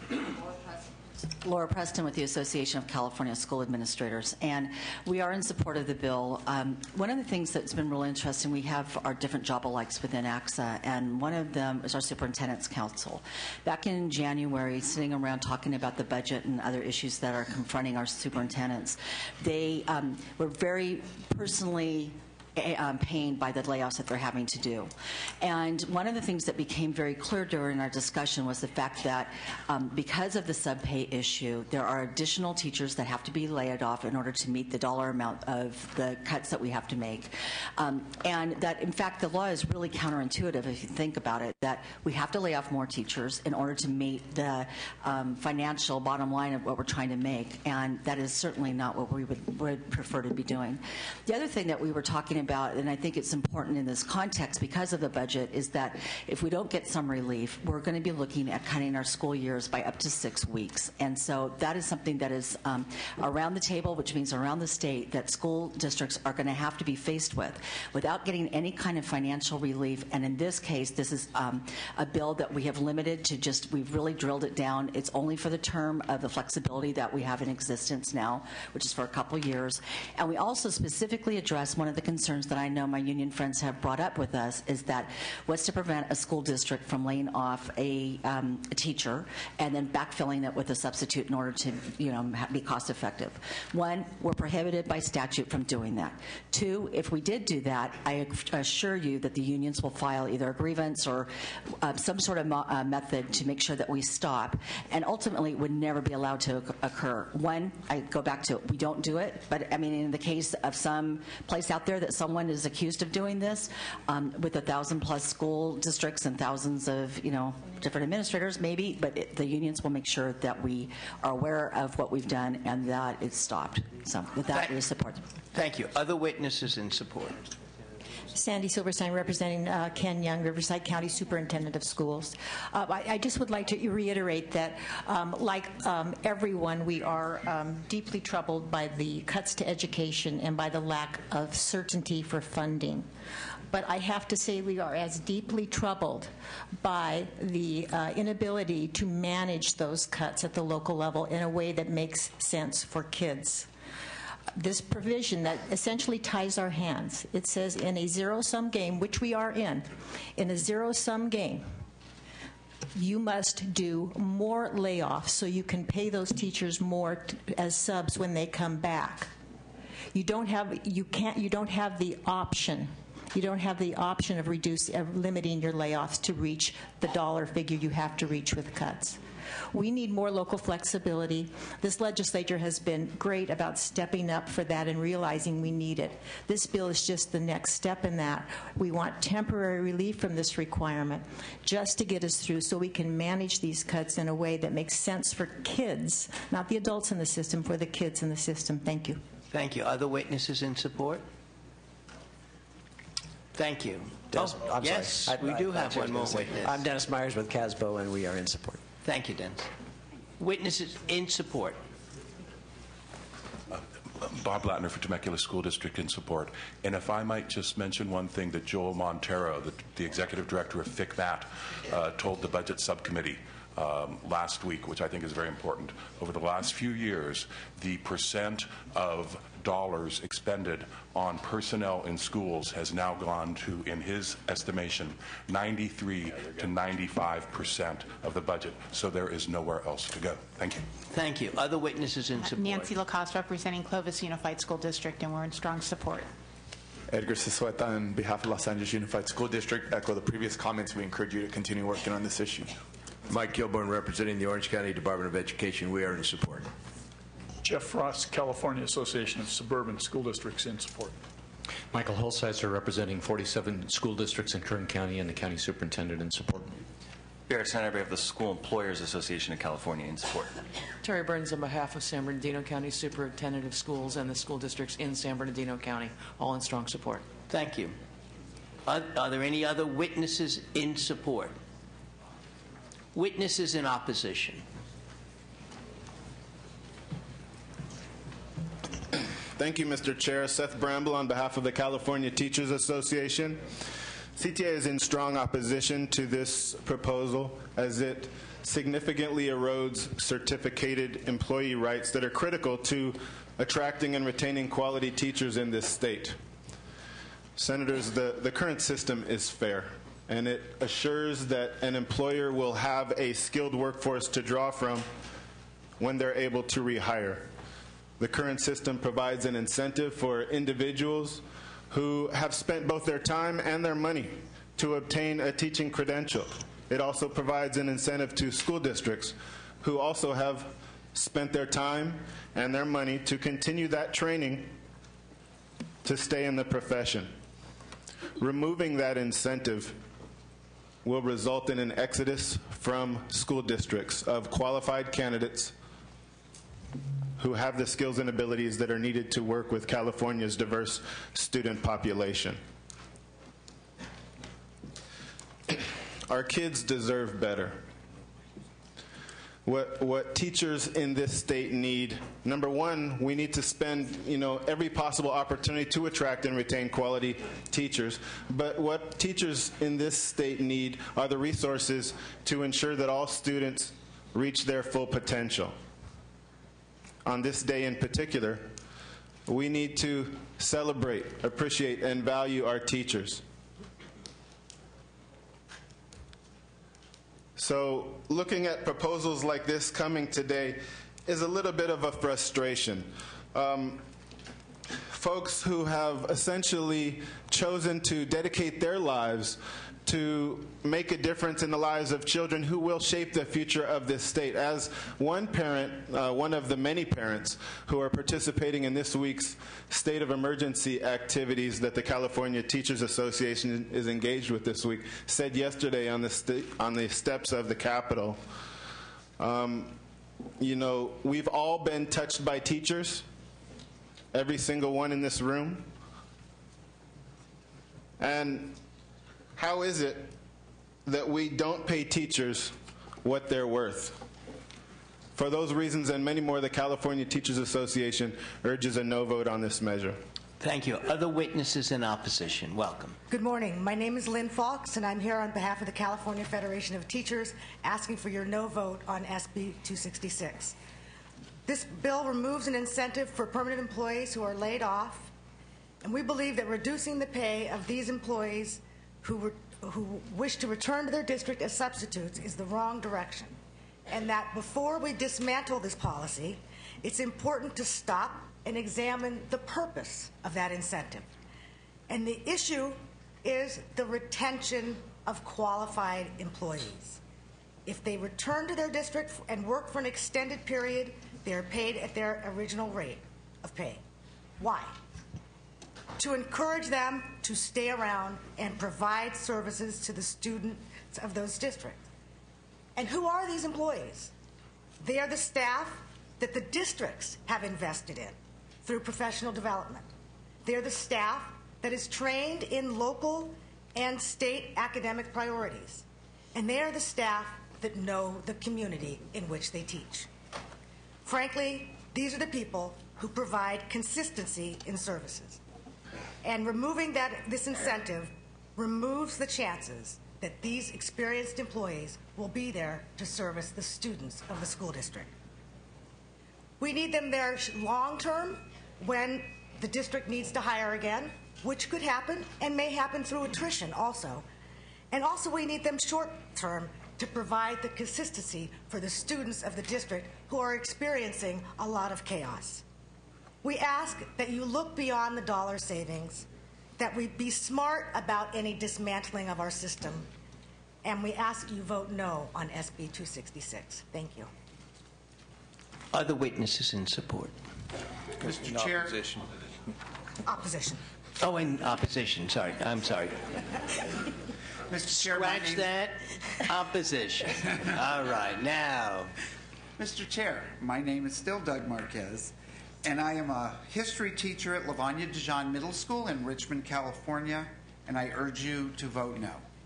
Thank you. Other witnesses in opposition? Yes, Mr. Chair. I'm Don Dawson, a high school math teacher in San Jose, California, and I urge you to oppose this measure. Thank you. Other witnesses in opposition? State your name, your organization. My name is Bonnie Shatton. I'm a third grade teacher at Bret Harte Elementary School in Burbank, and I oppose this bill. Thank you. Hello, Mr. Chair. My name is Robin Risson. I'm a high school teacher at John Burroughs High School and a Burbank resident, and I oppose this bill. Thank you. Steve Henderson, representing the California School Employees Association. We agree that this bill would deprive California students of trained and experienced teachers. We would ask for your no vote. Other witnesses in opposition? Hello, Mr. Chair. I'm Susan Solomon, a San Francisco teacher, and I urge you to vote no on this bill. Morning, Mr. Chair. My name is Darcy Chan Blackburn. I'm a kindergarten teacher in a school in San Francisco, and I urge your no vote. I'm Pushpalata Elisetti, San Francisco Unified School District pre-K teacher and a Grattan CDC. I oppose this. Thank you. I'm Chuck Denon from the Twin Rivers area, and for the 400 teachers that have been laid off over the last 3 or 4 years, I urge you to vote no. We have 2 teachers last year whose house would have gone into repossession if you take the marginal difference. Let's not take the need of students to have quality teachers away on an issue that's not related to education. I once campaigned for people on the basis of a slogan, education first. This is about education. Let's keep quality teachers available for students. Thank you. Other witnesses in opposition. Mr. Chair, my name is Cynthia Hahn. I'm a kindergarten teacher in the Center Unified School District in Antelope, here in Sacramento area, and I would like you to vote no. Thank you. Thank you. Mr. Chair, my name is Darren Wilkerson. I'm a teacher of literature and composition at Castro High School. I beseech you to say no to this bill. Thank you.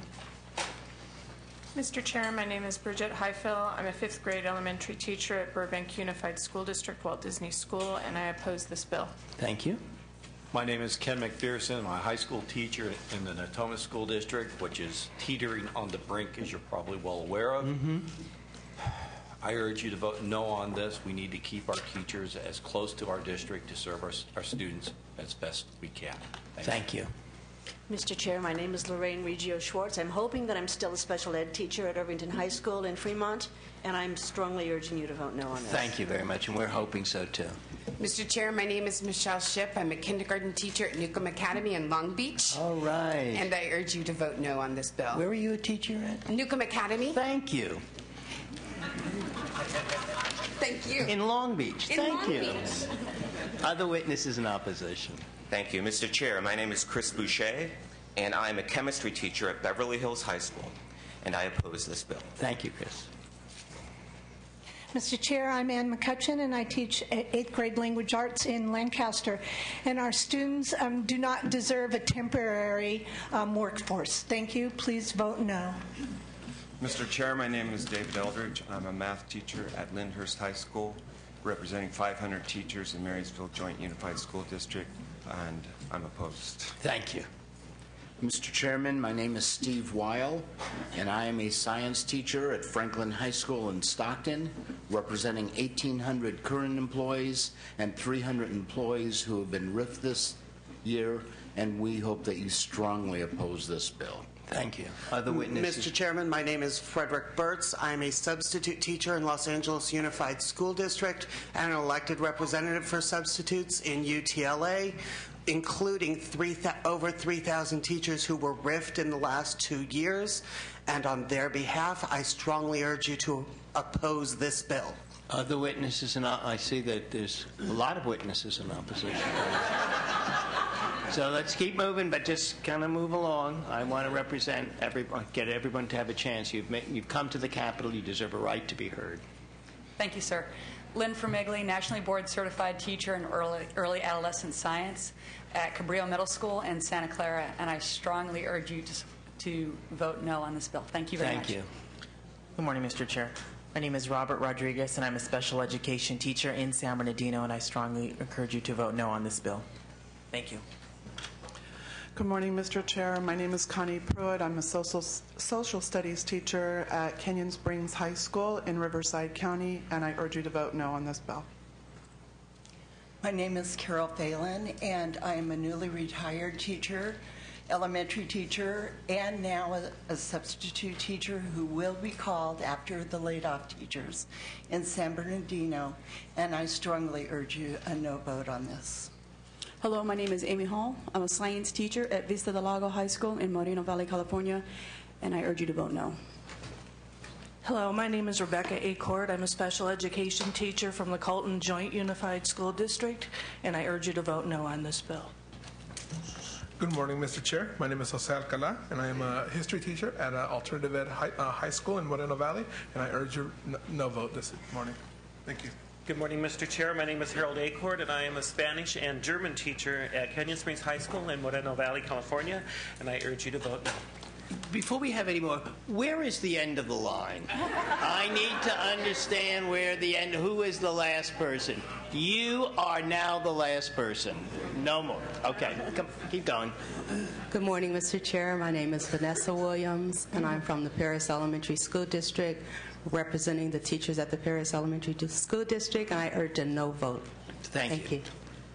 Good morning, Mr. Chair. My name is Hattie McFrazier from United Teachers Los Angeles. I'm a pupil service and attendance counselor. I urge you strongly to vote no. Thank you. Thank you. Good morning, Mr. Chair. My name is Tom Noriega. I teach in San Diego, California. I'm a math teacher. I urge a no vote on this. We have over 1,300 teachers that receive pink slips, and in order to maintain teachers in the profession, I urge a no vote. Thank you. Good morning, Mr. Chairman. My name is Miriam Aguilar. I am here because I believe that we need more attention and to dedicate better services to our students. The teachers know what we need in there, in the classroom.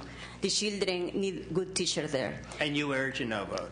I am urging you to say no. I oppose this. Thank you. Other witnesses? Good morning, Chair.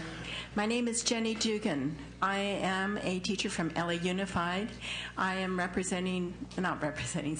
I'm also on the Republican caucus for CTA. And I want you to know that we cannot vote yes on this. You need to support this, and not support this, vote no. I'm also a special ed teacher, and I used to be in your area. Thank you. Other witnesses in opposition? Yes, Mr. Chair. My name is Paul Markowitz, and I'm a recently retired teacher from the Los Virgenes Unified School District, and I oppose this bill. Thank you. Good morning, Mr. Chairperson. My name is John Farrington. I'm a special education teacher from Gavilan View Middle School in the Santa Rita District of Salinas. And I'm here today to ask you to vote no on this position because we had 150 teachers some years ago, and with the cuts this year, we're going to be down to 103. That's a too great a cut, and we really need to have your support so we have our qualified people there. Thank you. Thank you for your time. Mr. Chair, I'm Roberta Consani. I teach middle school in the Los Virgenes Unified School District, and I encourage you to vote no on this. Thank you. Mr. Chair, I'm Melody Kelly, Ontario Montclair School District, San Bernardino County, Bonneview School, 5th grade teacher, and I expect you and your committee to oppose this bill in order to provide stability for our students. Thank you. Good morning, Mr. Chair. My name is Elvia de la Cruz, and I'm an English teacher at Montebello High School, and I urge you to vote no on this bill. Please just state your name from now on and that you oppose the bill. We want to hear everybody, but that's it. Faith Brandstetter, special ed teacher, LA County Education Association. I urge you to vote no, please. Thank you. Good morning, Mr. Chair. My name is Linda Ramsey, math teacher from San Jose, and I urge you to strongly oppose this. Thank you. Hello, my name is Steve Neat. I am a 5th grade teacher in Oakland. I urge the committee to vote no on this bill. Teachers know what's best for students, not people in suits who see them once every few months. Thank you. Good morning, Mr. Chair. My name is Christy Rauch, 1st grade teacher, San Mateo Foster City School District, and I oppose this bill. Thank you. Good morning. My name is Simone Zulu, a preschool teacher from Palmdale, California. Please vote no on this. Thank you. Good afternoon. Oh, good morning. Sorry, Mr. Could be Chair. this afternoon, though, soon.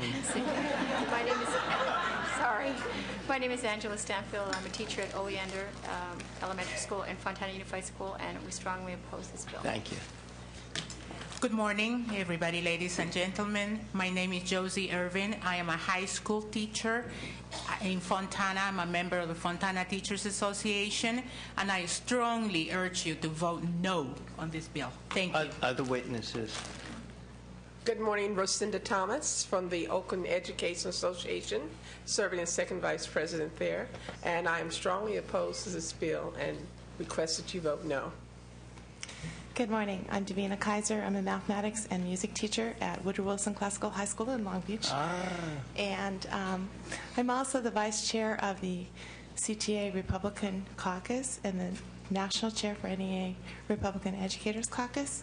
I urge you to vote no. Thank you. Other witnesses, just name. Nancy Hofrock. I'm a 5th grade teacher from Fontana Unified School District. Our district has laid off in excess of 500 teachers in the last 3 years. And for all of those teachers, I urge you to vote no. Hi, good morning, Chair. My name is Candy Nieto from San Diego Education Association. I represent preschool. I am a preschool teacher. I represent 22 preschool teachers who got layoff notices. I'm experienced, I'm not old, and young at heart. Thank you. Pat Crawford, retired teacher and counselor from San Francisco, and I urge a no vote. Thank you. Good morning, Jennifer Petty, high school teacher, English at Canyon High School, Orange Unified School District, and I strongly urge a no vote. Thank you. Good morning, Mr. Chair. My name is Gilbert Chan, and I'm a teacher librarian and a history social studies teacher. I strongly urge a no vote. No. Thank you. Good morning, Mr. Chairman. Thank you for your patience this morning. My name is Douglas Nielsen, and I'm from Coalinga, California, and I stand in strong opposition to this bill and strong opposition to the scapegoating of professional educators across the country. Thank you. Good morning, Mr. Chair. John Haschak from Willits. I teach world history at Willits High School, and I urge your rejection of this bill. Thank you.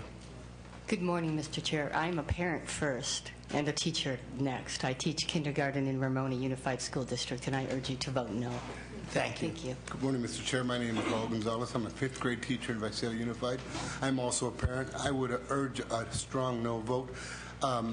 My reasoning is that as a parent, I would love that our educational funding be used to recruit the most highly qualified teachers. Thank you.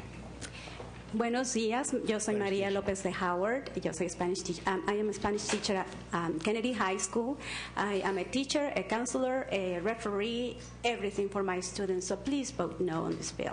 Thank you. Thank you. My name is Bruce Halen. I'm a science teacher at Santa Clara Unified School District, and I urge your opposition to this bill. Thank you. My name is Tim Paulson. I'm a school psychologist in Davis, and I urge you to vote no on this. Thank you. My name is Carol Delgado. I'm a kindergarten teacher at Audubon Elementary School, and I urge a no vote for the sake of my students. Thank you. My name is Janet Chappell. I'm a fifth grade teacher at Laurel Elementary in San Mateo, and I urge you to vote no. Thank you. My name is Rebecca Lebrano. I'm a fourth grade teacher at Audubon Elementary in Foster City, and I urge you to vote no. Thank you.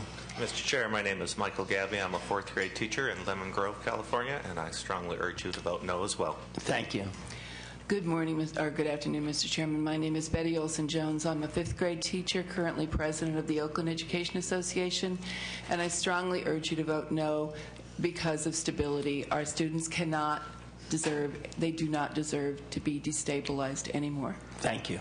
Good morning, Mr. Chair. I'm Mike Patterson. I think I'm the only auto shop teacher in the crowd. I teach auto shop at South Tahoe High School, and I rise in opposition to this bill. Thank you.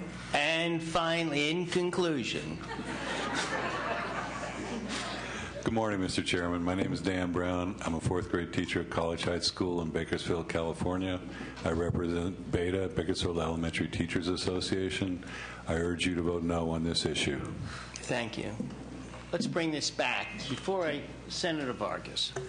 I have to say, Senator, the irony is so deep, it's so cutting, I have to say this, that you could fix all this. All you have to do is vote on the budget and bring one other person in. Thank you, but please, if you'd like no. to go ahead and have a discussion on the budget and the fact that we've already provided a pathway, which includes putting taxes on the ballot, which also included providing reforms that would help make California more efficient. I'll be more than happy to engage that debate, but this isn't the committee. This is part of the budget, Mr. Chair, and the reality is that the people, the reason that they're here is because they've studied a long time to get their jobs, to do a good job, and they're getting fired not because they're doing a good job, it's just simply because they haven't been there very long, because we don't have the guts to pass a budget so they then can get back to teaching our kids. That's the reality. That's why this thing it's so cutting, it's so deep. You know the answer here. We all know the answer. You're the leader of the Republicans. All you need is to bring one person along here and we can get this thing done. You know that, I know that, we all know that. Yeah, and what we also know is that back in March, we did provide a pathway, and it was rejected by everybody. So don't give me that as the excuse. It's not our responsibility at this point. We've been participating in the process that you have established, and we will continue to do that. The secret to the solutions here is that we all get serious about job creation here in California and stop this nonsense of chasing jobs out of this state. The teachers aren't to blame here, but a lot of those resources aren't even hitting the classrooms. That's the other part of the problem. We increase their cost of trying to do a tough job, and we don't give them the resources. I agree with you. But it's not the Republicans that are at fault here, and I'm not even blaming the Democrats. We're all at fault. But this is not the committee for that debate. This is not. I am here about SB 266. And that impacts the budget because you're telling these guys that have worked very hard to take a third of their pay. Take a third of their pay for the same job they've been doing, and not because they've done a bad job. It's just because we can't pass a budget. You had a budget vote. You already passed a budget back in March. Now you wanted additional taxes, and we provided a pathway for that. That was rejected. The reason they're getting the pink slip is because we have not passed the continuation of taxes, the same taxes that we've had. Okay, 25-15 vote. We've had enough. Next, any other members wish to address it? First, I want to thank you for holding the bill in committee. And I also want to acknowledge that school districts are under tremendous strain. We realize that, and I thank you for bringing that up. As a result of the state's fiscal crisis, as the layoff lists in many school districts now include permanent teachers, these districts are finding their substitute teachers' costs have increased significantly as a result of the preferences and pay rights that California law, and I think justifiably, and I'm glad to have support, which provide teachers who have been laid off.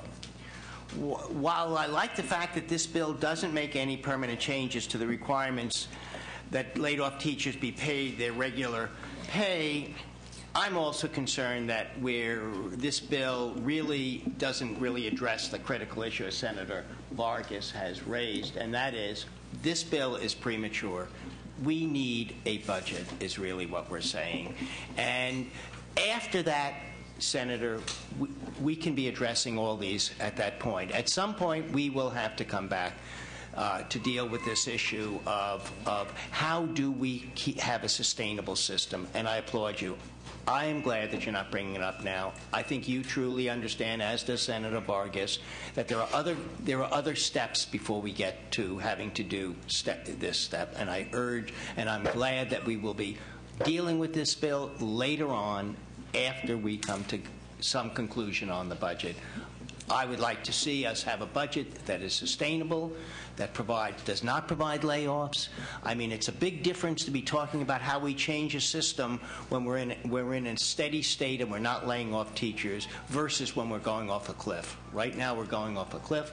I don't think we have to have that gun to our head at this moment. Let's work together, get a budget out, and then come back together to deal with some of these other issues. Senator, would you like to close? Only to say is that Senator Runner. Let me ask Senator Runner first, Senator, and then. Sorry, I just want to thank all the teachers for being here today, especially those from my district.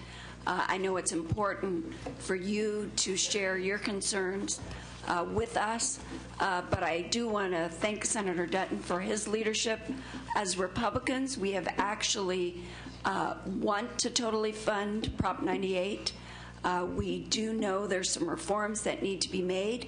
But we believe we need to fund our public education first, along with our public safety, and it's very important to us that you guys are fully funded, and fortunately we have an extra $2.5 billion that have come back to the state of California. We believe that money needs to be spent as soon as possible in fully funding Prop 98.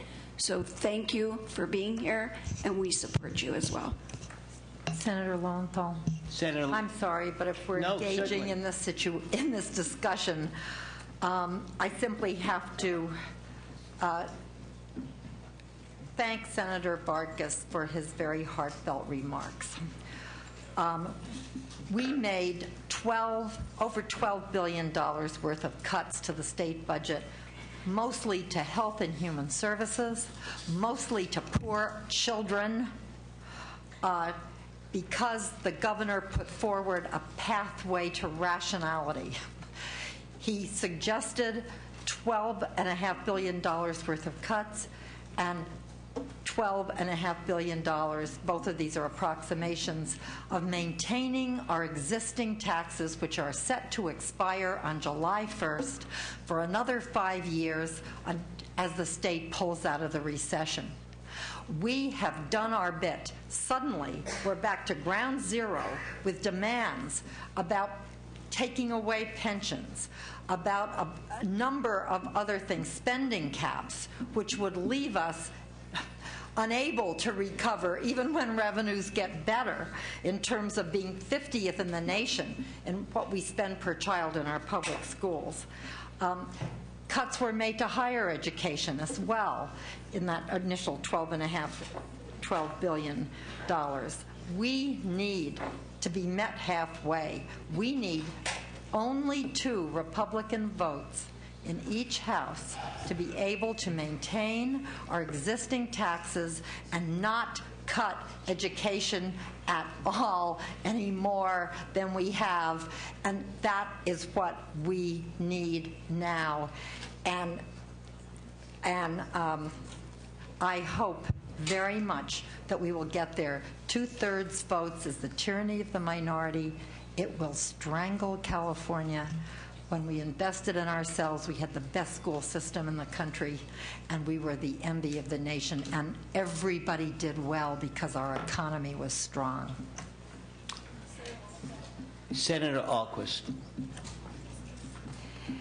It is true that where we are is we need 2 Republican votes in the Senate and 2 Republican votes in the Assembly to put a measure on the ballot to allow the people to decide about the taxes. They're called continuing taxes through June 30th. Come July 1st, they would be called new taxes, but they're the same taxes. It is true that we probably will have $2.5 billion of new dollars coming in. That helps, but it doesn't solve a $10 billion deficit that we still have.